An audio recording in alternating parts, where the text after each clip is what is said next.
तो हेलो दोस्तों, कैसे हैं आप सभी लोग। फिर से आप सभी का हमारे यूट्यूब चैनल पहाड़ एकेडमी में स्वागत है। तो आइए दोस्तों, आज की जो हमारी सीरीज रहेगी इसमें हम जो है कुछ साइंस के क्वेश्चन है, कुछ आपको जो है रीजनिंग के प्रश्न देखने को मिलेंगे। नए नए पैटर्न पर नए नए आधारित जो है आपको यहाँ पर प्रश्न देखने को मिलेंगे। तो आइए दोस्तों, शुरू करते हैं बिना किसी देरी के साथ। तो ये रहा दोस्तों इस सेशन का जो पहला जो प्रश्न है आपके सामने। तो ये है रीजनिंग का प्रश्न। इस प्रकार से भी आपको रीजनिंग से प्रश्न पूछे जा सकते हैं। तो देखिए प्रश्न क्या है कि दिए गए अक्षर से मतलब दिए गए अक्षर में से यहाँ पर दिया कुछ मिसप्रिंट हो रखा है लिखने में। यहाँ पर है कि निम्न में से कौन सा अक्षर ऐसा है जो खाली दी हुई श्रृंखला के क्रम को पूरा करेगा, इस क्रम को पूरा करेगा। यानी कि दोस्तों यहाँ पर जो है आपका मिसिंग नंबर दिया हुआ है अल्फ़ाबेट में, आप देख सकते हैं। तो आपको जो है इनमें से ऐसे नंबर देखने हैं जो कि इस श्रृंखला को पूरा करेगा। तो कौन सा नंबर है दोस्तों, इसे किस प्रकार से सॉल्व करना होता है। तो आइए सबसे पहले हम सॉल्व करने का प्रयास करेंगे।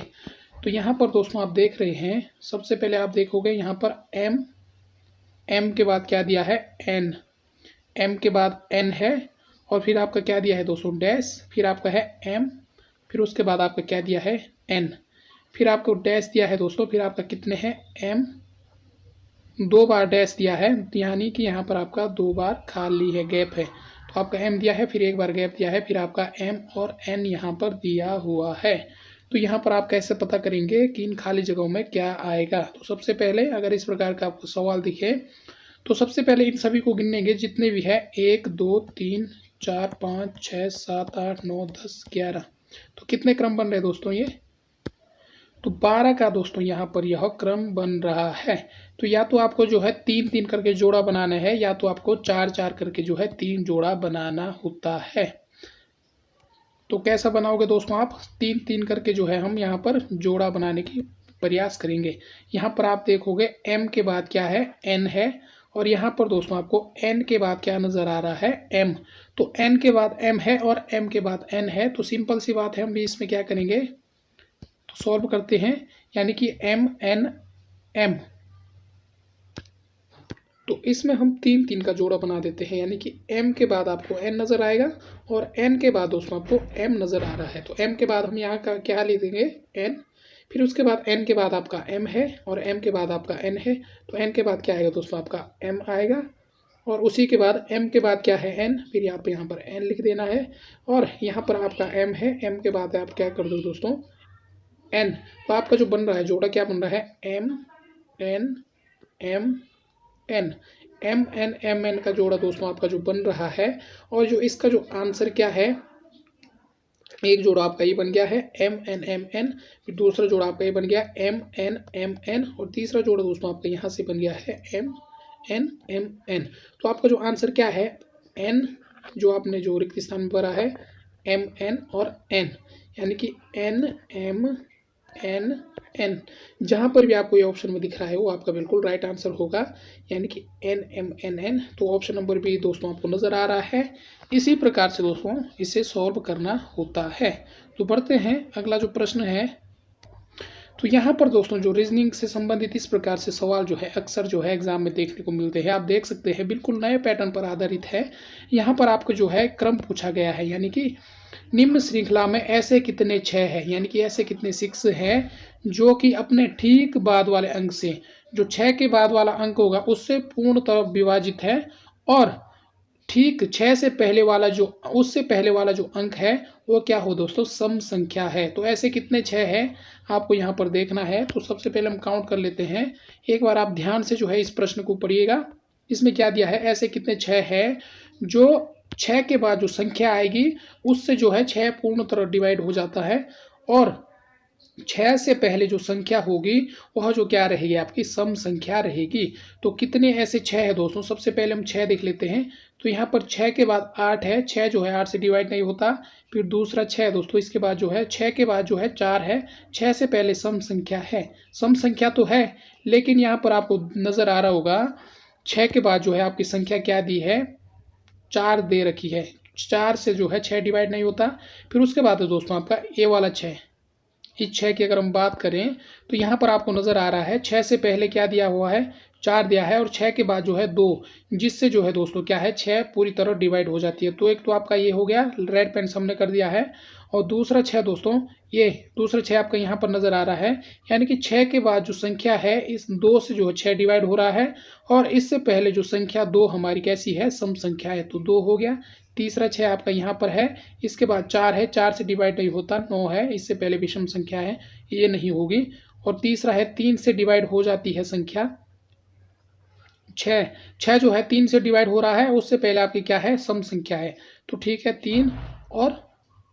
और यहाँ पर भी दोस्तों आपको 6 नज़र आ रहा है, लेकिन इससे पहले आपको सम संख्या दिखेगी, बाद में आपको जो है उसके 6 के बाद जो है 4 है, जिससे जो है 6 डिवाइड नहीं हो रहा है।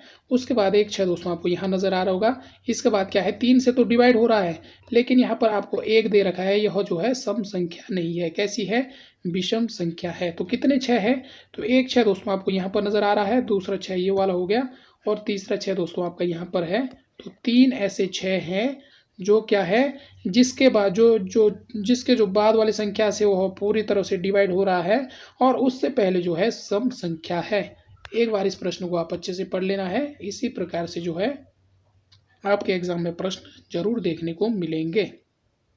तो क्या दिया है, यानी कि 6 ऐसे कितने 6 है जिसके 6 के बाद जो संख्या है उससे जो है 6 डिवाइड हो रहा है, और उससे पहले जो 6 से पहली जो संख्या होगी आपकी कैसी रहेगी, सम संख्या। तो हमने निकाल दिया है यहाँ पर, ऐसे कितनी है, तो 3 6 आपको यहाँ पर नज़र आ रहे होंगे। तो एक बार मैं इरेज कर लेता हूँ, आप भी जो है इसे करने का प्रयास करेंगे। तो बढ़ते हैं, अगला जो आपका प्रश्न है, तो अगला ये है दोस्तों, रीजनिंग वाला प्रश्न है। यहाँ पर आपको दिया हुआ है कि यदि किसी सांकेतिक भाषा में इलिजिबल को GGKFKAND लिखा जाता है, तो उसी कूट भाषा में रिक्वायर को कैसे लिखा जाएगा। तो कैसे लिखा जाएगा, तो इस प्रकार से अगर आपको प्रश्न देखने को मिलता है दोस्तों, तो आपको क्या करना है, अगर आपको इस प्रकार से प्रश्न देखने को मिले तो आपको क्या करना है, सबसे पहले जो ये शब्द ऊपर दिए हैं आपको जो है नोट करना है, किसमें, अपनी रफ कॉपी में। तो यहाँ पर दोस्तों हमने जो है ये जो है नीचे नोट कर दिए हैं। अब जो है इनकी हम नंबरिंग डाल देते हैं। नंबरिंग आप कैसे डालोगे, ई का कितना होता है दोस्तों, ई का 5 रहता है, और एल का कितना होता है, एल का जो रहता है दोस्तों आपका कितना रहता है, एल का 12, और आई का 9 रहता है, और जी का 7 रहता है, और आई 9, बी का 2, एल का 12, और ई का कितना रहता है दोस्तों, 5 रहता है। तो यहाँ पर आप देख लोगे जी का कितना है, 7 है, और के का कितना है दोस्तों, जे और के, जम्मू और कश्मीर, जम्मू जे का 10 है, के का 11 है, के का 11 है, और फिर एफ का कितना है दोस्तों, फिक्स 6, एफ का आपका 6 है, के का फिर से 11 है, और फिर ए का कितना है दोस्तों, 1 है, और एन का आपका कितना है, एन का आपका 13 है, और डी का दोस्तों आपका कितना है, डी का जो है आपका 4 है। तो आप देखना है कि इसमें रिलेशन क्या हो रहा है,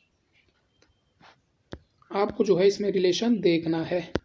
तो यहाँ पर आपको नज़र आ रहा होगा, यहाँ पर क्या हो रखा है, +2, फिर आई यहाँ पर आपका क्या हो रखा है, -1, फिर यहाँ पर जो है दोस्तों आपका आई और के 9 और 11 +2 और -1, फिर आई और के बीच में +2, और बी और ए के बीच में -1, और एल और एन के बीच में दोस्तों एल का कितना है, 12 है, और एन का कितना है, 13 है। एल का दोस्तों आपका 12 नहीं है, आपका 14 होता है, तो यहाँ पर +2, और ई कितना है दोस्तों आपका 5 है, और -1। जो आपकी जो श्रृंखला चल रही है दोस्तों, क्या चल रही है, +2 -1 +2 -1 +2 -1। फिर इसी क्रम में जो इस श्रृंखला चल रही है दोस्तों आपकी क्या चल रही है, आपको जो है +2 जोड़ना है, फिर उसके बाद आपको -1 करना है, फिर आपको +2 करना है, फिर -1 करना है। फिर इसी क्रम में जो आपका जो दूसरा दिया हुआ है रिक्वायर को आप किस प्रकार से लिख सकते हैं, तो यहाँ पर हम डाउन कर लेते हैं। तो इसे किस प्रकार से लिखा जाएगा, हमारी श्रृंखला क्या चल रही थी, हम यहाँ पर क्या कर देंगे, +2 करने के बाद दोस्तों आपका क्या आ जाएगा, यहाँ पर आर का कितना होता है, PQR, पी का 16 होता है, क्यू का 17, आर का होता है 18, इसमें +2 करेंगे 20 में आपका क्या आता है दोस्तों, टी। फिर दूसरा आता है दोस्तों ई का कितना रहता है, 5 में अगर -1 करेंगे तो आपका आता है 4 में क्या आता है, टी, और फिर आता है दोस्तों क्यू का कितना रहता है 17, 17 में आप +2 करेंगे तो +2 17 2 19, 19 में क्या रहता है दोस्तों आपका एस, और यू का कितना रहता है दोस्तों STU 21 रहता है, और 21 में दोस्तों आप -1 करोगे तो कितना आएगा आपका 20, 20 में क्या रहता है टी, आई का कितना रहता है दोस्तों फिर से आपका जो है 9 रहता है, इसमें आपको क्या करना है +2 करना है, फिर आपका क्या आता है 9 और 2 11, 11 में क्या आता है दोस्तों आपका एल, जे और के आता है दोस्तों, एल तो 12 में आता है, और आर आपका 18 रहता है, इसमें आपको +2 करना है, फिर आपका क्या आएगा 20, 20 में आपका टी आता है, और इसमें आपको -2 नहीं करना दोस्तों, आर में क्या करना है क्योंकि -2 हमने दो जो हमने आई में जोड़ दिए है, हमें क्या करना है इसमें -1 करना है, 18 में से एक गया तो कितना आएगा क्यू का होता है 17, और ए का कितना रहता है 5, 5 में अगर हम +2 करेंगे तो आपका आता है 7, 7 में आपका क्या रहता है जी, तो आपका जो आंसर आता है TDSTKQG, तो कौन सा है दोस्तों आपका बिल्कुल ऑप्शन नंबर ए जो आपका बिल्कुल राइट आंसर है। इस प्रकार से जो है प्रश्न कुछ एग्जाम में देखने को मिलते हैं। तो बढ़ते हैं, अगला जो प्रश्न आता है इस सेशन का जो रीजनिंग का है, यहाँ पर भी दोस्तों यहाँ पर कुछ श्रृंखला दी गई है। पहले एक बार ध्यान से प्रश्न को पढ़ लेते हैं कि नीचे दी गई श्रृंखला में ऐसे कितने टी है जिनके ठीक पहले पी है और लेकिन ठीक बाद में एस नहीं है। तो हमें जो है यहाँ पर टी को ढूंढना है। तो ऐसे यहाँ पर कितने टी है जिसके बाद जो है आपको जिसके ठीक पहले आपको क्या नज़र आएगा पी नज़र आएगा, और टी के बाद दोस्तों आपका एस नहीं होना चाहिए, एस नहीं होने चाहिए, टी के बाद पी आपका होना चाहिए लेकिन एस नहीं होना चाहिए। ऐसे कितने टी है यहाँ पर, तो देख लेते हैं। सबसे पहले ये आपको टी दिख रहा है, यानी कि टी के ठीक पहले जिनके ठीक पहले पी है लेकिन ठीक बाद में एस नहीं है। टी यहाँ पर पहले तो एस है, ये भी नहीं हो सकता क्योंकि इसने कहा है ठीक पहले पी है, ये भी आपका कट हो गया। दूसरा टी है आपका टी से ठीक पहले क्या है पी, यहाँ पे पी नहीं है, यहाँ पर भी आपका क्यू है, ये भी आपका हो गया। और दूसरा है दोस्तों आपका टी के ठीक पहले पी और बाद में एस नहीं होना चाहिए। तो एक आपका यहाँ पर है टी के ठीक पहले आपको पी नज़र आ रहा है लेकिन यहाँ पर जो है टी के बाद आपको आर नज़र आ रहा है, यहाँ पर एस नहीं है, तो एक आपका ये हो गया। और दूसरा क्या है दोस्तों आपका दूसरा है टी के पहले, दूसरा आपको यहाँ पर नज़र आ रहा है इसके टी के पहले पी तो है लेकिन उसके बाद एस है, तो ये भी आपका कट हो जाता है। तो दूसरा तो दोस्तों यहाँ पर P T T T T T से पहले एस है, यहाँ क्या कहा गया है टी से पहले क्या है क्यों, टी से पहले पी होना चाहिए, तो यहाँ पर टी से पहले एस है, ये भी नहीं होगा आपका। तो यहाँ पर है टी से पहले पी है और टी के बाद आर है, क्योंकि टी के बाद आर है तो एस नहीं है, तो आपका एक ये काउंट हो जाएगा।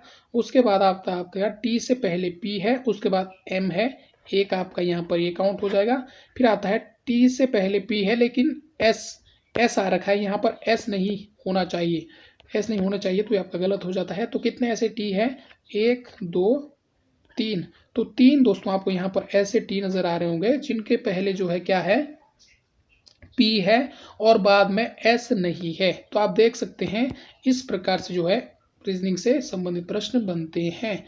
तो इसी प्रकार से आपको इसमें ढूंढना होता है। तो अगला प्रश्न बढ़ते हैं। अगला जो प्रश्न आपका आता है प्रश्न नंबर 5 आता है कि यदि एल का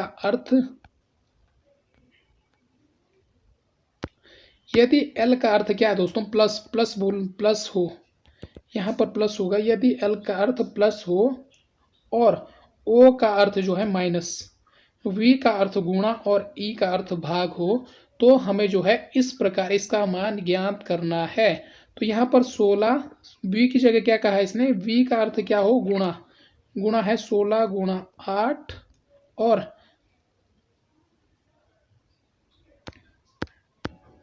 तो इसे सॉल्व करने का प्रयास करेंगे दोस्तों। इसमें क्या है 8 और यहाँ पर दोस्तों आपका ई दिया हुआ है, यहाँ पर ई जो है प्रिंट नहीं हो रखा है, ई है। ई का अर्थ क्या है दोस्तों आपका, ई का अर्थ जो है आपका भाग है, तो हम यहाँ पर भाग का चिन्ह लगा देते हैं। फिर उसके बाद आता है दोस्तों आपका 4 और एल का अर्थ क्या है, यहाँ पर एल का अर्थ प्लस है, एल यहाँ पर दिया है तो एल की जगह हम प्लस लिख देंगे। और फिर आता है दोस्तों आपका 6 और ओ का अर्थ क्या है -7। अब जो है दोस्तों हमको जो है इसका मान ज्ञात करना है। तो हम इसे सॉल्व करेंगे। ये बोडोमास वाला है। सबसे पहले आपको क्या करना है, इसमें भाग वाला जो क्वेश्चन है वो सॉल्व करना होता है। तो सॉल्व कर लेते हैं। सबसे पहले तो भाग वाला है, तो हम जो है सबसे पहले क्या करेंगे, 16 गुणा 4 से अगर भाग 8 में देंगे तो कितनी बार जाएगा, 2 प्लस 6 माइनस 7, ये आ गया आपका। उसके बाद क्या करेंगे, दूसरी बात जो हम क्या करेंगे दोस्तों, ये गुणा वाला है, इसे सॉल्व करने का प्रयास करेंगे। बराबर 16 दूना 32 प्लस 6 माइनस 7। अब क्या करेंगे, अब आपका आ गया जो दोस्तों जोड़ वाला पोर्शन। अब आप क्या करेंगे, जो 6 और 32 है इन दोनों को जो है आपस में जोड़ देंगे, क्योंकि ये माइनस का 7 है, यहाँ पर जो ये आपका प्लस का है तो माइनस प्लस जोड़ नहीं सकते। तो 32 और 6 कितना हो दोस्तों आपका 38 माइनस 7। तो 38 में से अगर 7 जाएगा दोस्तों आपका तो कितना आएगा, इसका राइट आंसर क्या होगा, यानी कि ऑप्शन नंबर सी 31। 31 जो दोस्तों आपका इसका बिल्कुल राइट आंसर रहेगा, जो कि आपको ऑप्शन सी में नज़र आ रहा होगा। इस प्रकार से दोस्तों जो है आपको एग्जाम में प्रश्न देखने को मिलेंगे। तो बढ़ते हैं, अगला जो प्रश्न आता है दोस्तों आपका रीजनिंग से संबंधित काफ़ी महत्वपूर्ण प्रश्न है। ये है दोस्तों काफ़ी महत्वपूर्ण प्रश्न कि 4 24 है, तो जिस प्रकार जो है 4 को 24 लिखा गया है तो 17 बराबर क्या होगा। यहाँ पर आपको रिलेशन ढूंढना है। जैसे 4 को 24 और फिर आपका ये अनुपात समानुपात दिया है तो 17 अनुपात बराबर क्या होगा। तो आपको देखना है इसमें क्या रिलेशन दिया हुआ है। तो सबसे पहले अगर आप रिलेशन ढूंढने की बात करें तो इसमें क्या है, इसने क्या कर रखा है, दोनों में जो है क्या कर रखा है, 20 को ऐड करता है, यानी कि 4 प्लस 20 कितना हुआ 24। उसी प्रकार से आप ऑप्शन के हिसाब से भी कर सकते हैं, 37 47 57 67 इसी प्रकार से दिए हैं तो आप ऑप्शन के हिसाब से कर सकते हैं। यहाँ पर 20 प्लस 4 करोगे आप तो क्या है दोस्तों 24 आ रहा है। उसी प्रकार 17 में भी अगर आप प्लस 20 करोगे तो कितना आ रहा है दोस्तों आपका 37 आ रहा है, जो कि आपको ऑप्शन में मिल रहा है, यानी कि ऑप्शन नंबर ये आपका बिल्कुल राइट आंसर रहेगा। तो बढ़ते हैं, अगला जो आपका प्रश्न आता है, अगला ये प्रश्न है दोस्तों काफ़ी महत्वपूर्ण है।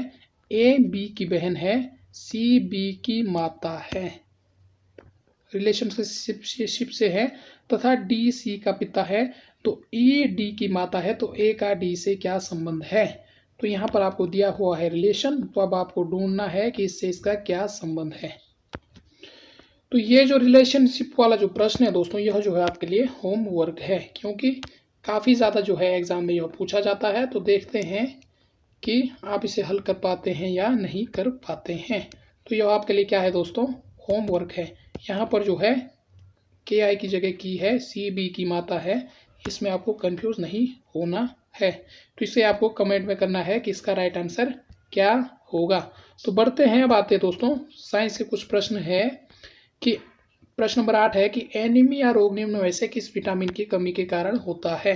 क्योंकि साइंस में अक्सर जो है इस प्रकार के प्रश्न भी देखने को मिलते हैं। तो किस कमी से होता है एनीमिया रोग, तो विटामिन बी की कमी से दोस्तों आपको जो है एनीमिया रोग देखने को मिलेगा।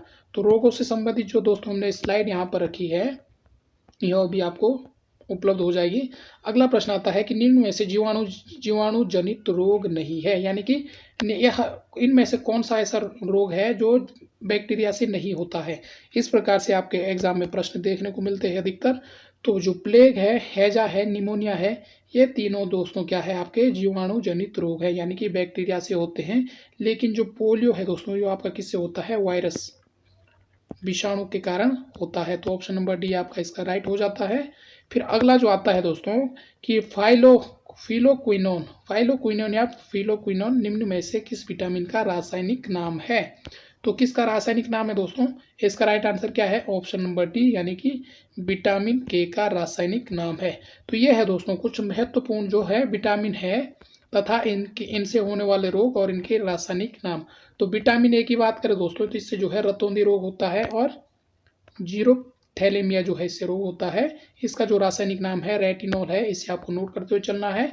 इसी प्रकार से विटामिन बी की बात करें, विटामिन B1 का जो रासायनिक नाम है थायमिन है।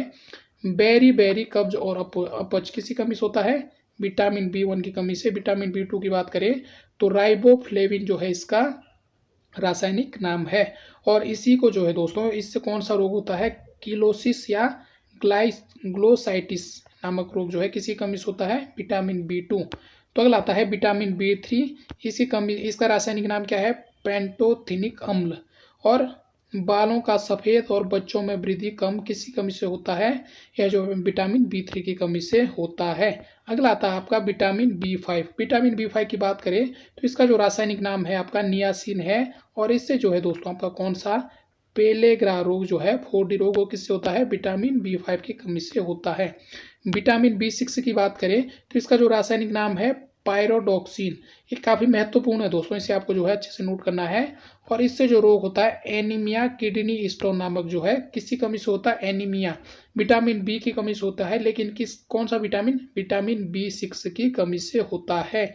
अभी जो प्रश्न था उसमें यही रोग था, एनीमिया किडनी स्टोन किसी कमी से होता है, विटामिन B6। रासायनिक नाम की बात करें तो पायरोडॉक्सिन है। विटामिन B9 की बात करें तो फॉलिक एसिड जो है इसका रासायनिक नाम है, और मगला प्लास्टिक एनीमिया जो है इससे रोग होता है। तो विटामिन B12 की बात करें तो दोस्तों साइनोकोबाल्मिन जो है इसका रासायनिक नाम है, और परनीसियस एनीमिया और पांडु नामक रोग किससे होता है, विटामिन B12 की कमी से होता है। अब विटामिन C की बात करें, इसका रासायनिक नाम क्या है, स्कर्विक अम्ल। और स्कर्वी मसूड़ों का फूलना जो है किसकी कमी से होता है, विटामिन C। और विटामिन D की बात करें तो इसका रासायनिक नाम है आपका कैल्सीफेरॉल। रिकेट्स, बच्चों में जो रिकेट्स और ऑस्टियोमलेशिया जो रोग होता है दोस्तों, जिससे जो है हड्डियां कमजोर हो जाती है, और किसी कमी से होता है, विटामिन डी की कमी से होता है। और डॉक्टर द्वारा जो सलाह दी जाती है, धूप, विटामिन डी हमें किससे प्राप्त होता है, धूप से प्राप्त होता है। और विटामिन सी खट्टे पदार्थों से प्राप्त होता है। विटामिन ई की बात करें तो इसका रासायनिक नाम क्या है दोस्तों, टेकोफेरॉल है। टेकोफेरॉल यानी कि जो जनन शक्ति का कम होना किसी कमी से होता है, विटामिन ई की कमी से होता है। तो अगला आता है दोस्तों आपका अंत में आता है विटामिन के। इसका जो रासायनिक नाम की बात करें तो फिलोक्विनोन इसका रासायनिक नाम है।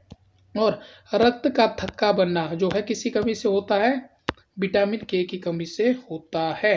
तो इस बात को भी आपको अच्छे से नोट करते हुए चलना है। और जो गोभी है दोस्तों, इसमें जो है आपका विटामिन के प्रचुर मात्रा में पाया जाता है। तो इन सभी को दोस्तों आपको जो है अच्छे से नोट करते हुए चलना है। तो बढ़ते हैं, अगली जो हमारी स्लाइड आती है, ये आती है दोस्तों बैक्टीरिया जीवाणु जनित रोग।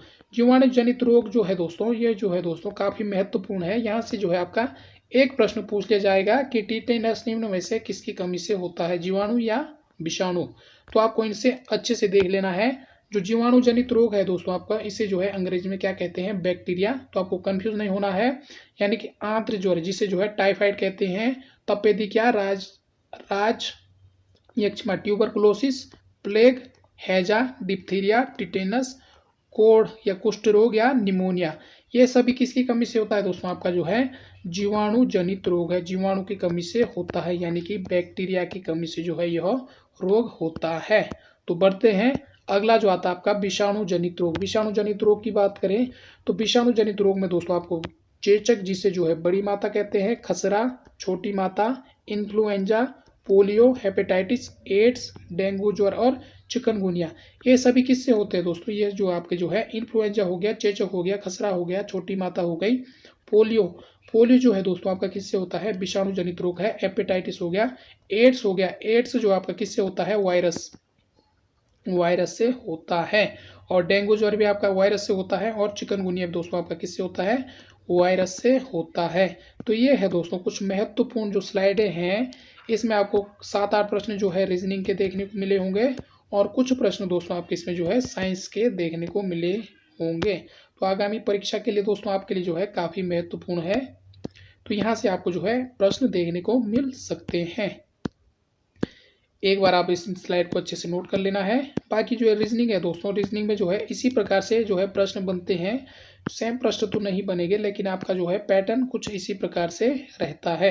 तो इन प्रश्नों को भी आपको एक बार अच्छे से देख लेना है कि किस प्रकार से यह प्रश्न आसानी से हल किए जा सकते हैं। तो ये है कुछ महत्वपूर्ण प्रश्न। तो ये है दोस्तों कुछ महत्वपूर्ण प्रश्न है, आपको पसंद आए होंगे। यह वीडियो आपको पसंद आई होगी दोस्तों। अगर आपको वीडियो पसंद आई है तो प्लीज़ लाइक कीजिए। यदि आप हमारे चैनल पर नए हैं तो हमारी वीडियो को सब्सक्राइब जरूर करें। इसी प्रकार के प्रश्न आपको देखने को यहाँ पर आगे भी देखने को मिलेंगे। तो मिलते हैं दोस्तों नेक्स्ट वीडियो में, तब तक के लिए आप सभी का धन्यवाद। जय हिंद, जय उत्तराखंड।